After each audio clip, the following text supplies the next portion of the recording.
Right now I'm looking out my front window. And it's kind of a cloudy, rainy Monday here in Winnipeg. And I was out at the front street, about half an hour ago, and I brought back the garbage can.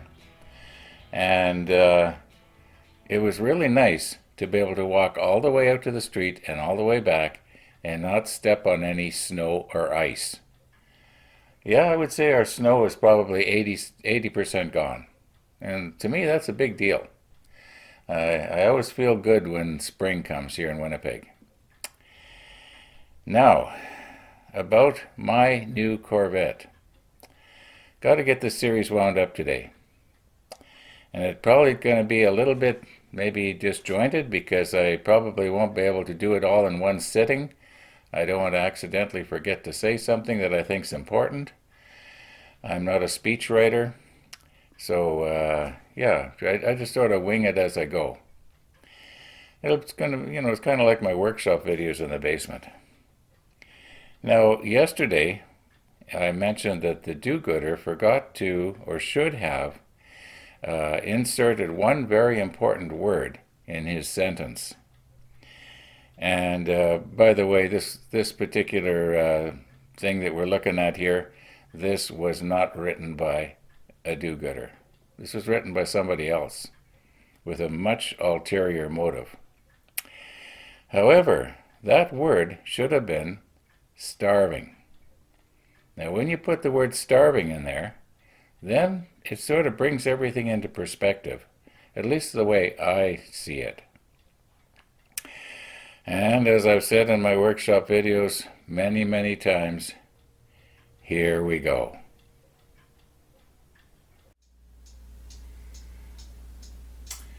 I am presently sitting in the area that was my workshop when we moved in here, about 33 years ago or so, maybe more.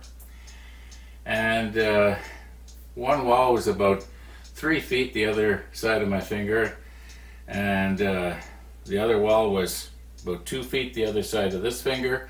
In other words, it was pretty small, just sort of here underneath the stairs. And I was in here for like 20 years. And then, as the family moved out, I moved out. And I took over the other end of the basement because there was slightly more room. And then we got to the place where we didn't need the rec room, family room anymore, and I took that wall out and moved in there where the table saw is. Yeah, like I say, as the family moved out, I just took over. Right now, except for the bathroom, which has a large walk-in shower, which I made myself, it's not fancy, and the furnace, which is directly behind the camera, just a little area, maybe 6-7 feet square, and then the laundry room, which is just over there, and it's not too big. Otherwise, the entire basement is now my workshop. So when people come down here, they'll see this workshop. And by the way, this is a small house. Don't think that I'm living in a big fancy house here. Sometimes I'm using a wide-angle lens, like right now. It looks bigger than it really is. Right now, if I go like this, the end of my finger is probably about 2.5 feet from the lens. It looks bigger than it really is. I think if I remember right, when we bought this house, they rated it as 960 square feet. Or was it 860? In other words, it's a small house. And this is a small basement. So the reason I'm telling you that is that you don't think I'm, affluent. Not that you care. I just kind of important to me that you don't think that I'm a rich man. I don't know why. I'm just a very ordinary guy. Yeah. So anyway. People will come down here and they will see all these tools, and some of them are pretty good. Like my table saw in there. That's a nice table saw. It's not a cheap one that you get at your Home Depot. Although I think Home Depot will sell you something like that as well. So they'll think to themselves, "Well, Ron, isn't this kind of extravagant?" And for a small house, it is. Now, if I was to put all this stuff in an ordinary outside workshop, it would probably look quite normal. However, it could be called extravagant. I don't need all this. In fact, basically all you really need is like a hammer and a saw and a few other little tools, a screwdriver, and, well, you know how it is. But this could be easily described as being extravagant.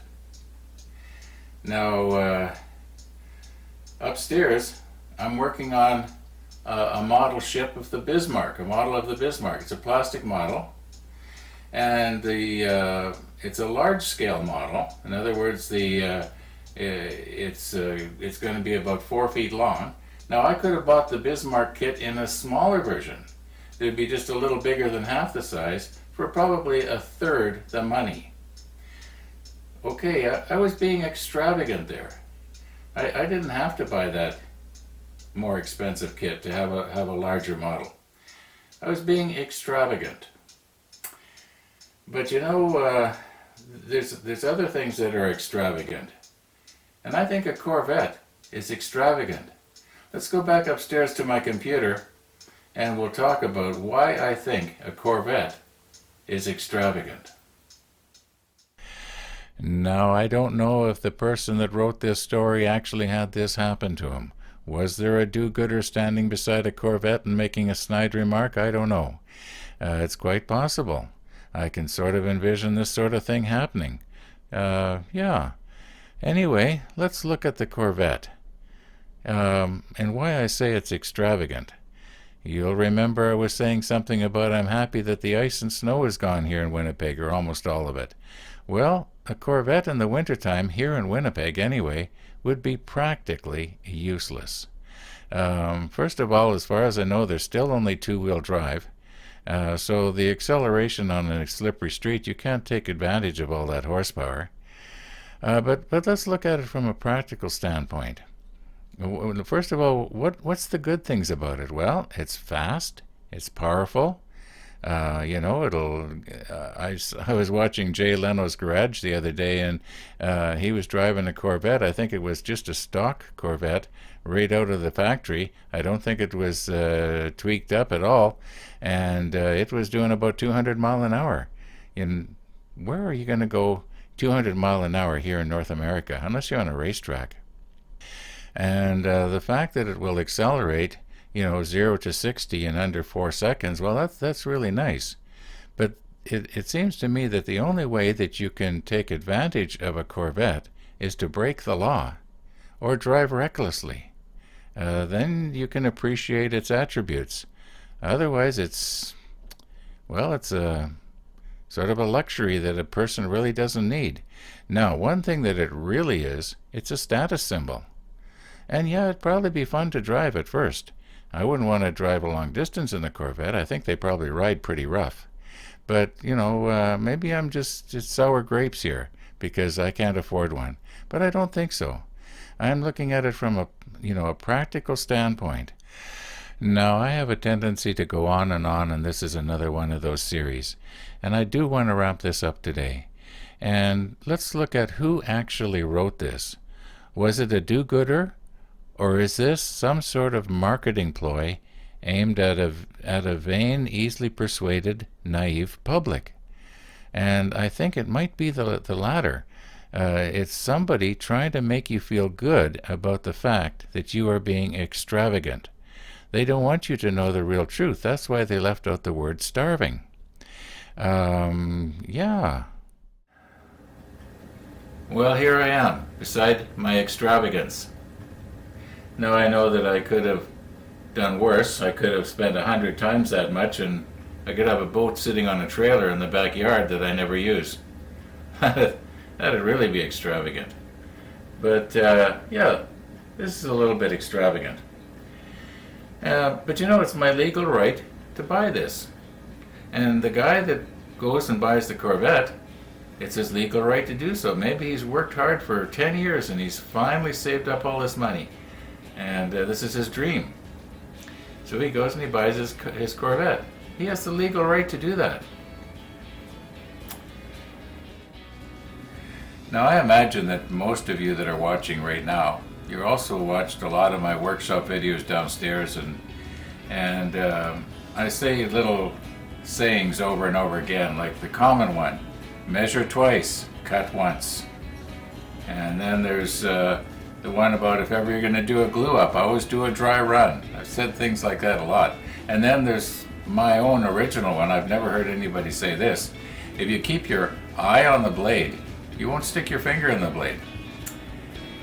But you know, if you don't remember anything else that I've said in my workshop videos, or anything that I've made, any pens or clocks or any little whatevers, if you forget all that, I hope you remember this. And that is, while there are so many homeless and starving people in the world, do we have the moral right to be extravagant? Thanks for watching.